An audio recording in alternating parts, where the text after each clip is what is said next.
Yeah! Kapag baha sa Luzon, kapag lubog ang Manila, biglang may tanong Davao, bakit ikaw ang unang inimbestigahan? Pero sa media, ibang eksena, may tanong, may sagot, may depensa na naman. Clea Castro, Vic Dizon, nasa harapan ng kamera, bakit ang mga Duterte lagi ang sinisisi?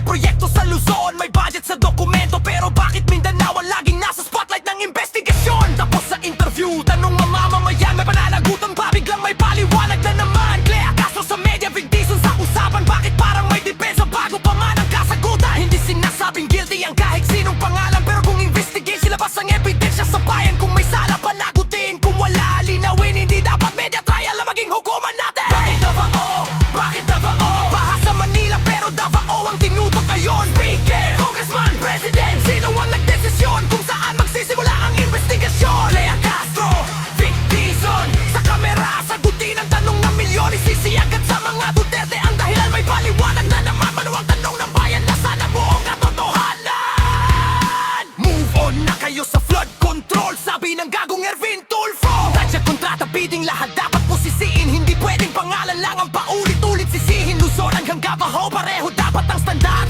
May anomalya, ebidensya ang dapat mag-command. Hindi kami humihingi ng espesyal na proteksyon. Ang hinihingi lang namin pantay na investigasyon. Kung Bongbong Marcos ang pangalan, huwag agad i-depensa. Kung Duterte ang pangalan, sila agad akusahan sa eksena.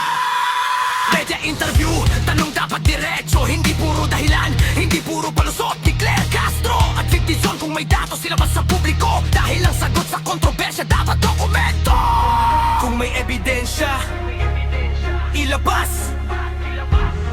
Kung may kontrata, ipakita. Kung may anomalya, aimbestigahan. Kung walang sala, linawin sa bayan. Hindi kulay pula, hindi kulay asul, hindi kampo ng Davao, hindi kampo ng Luzon. Ang panawagan, isang batas, isang standard. Walang dapat espesyal kapag pera ng bayan ang usapan.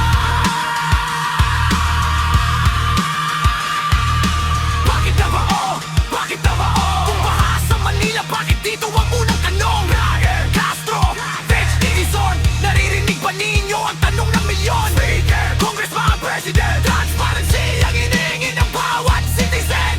Kung may sala, panagutin. Kung walang sala, patunayan. Hindi depensa ang kailangan, ebidensya ang kailangan. Luzon, Visayas, Mindanao, isang bayan, isang batas, isang pamantayan. Kung may investigasyon, patas sa lahat. Kung may ebidensya, ilabas sa lahat!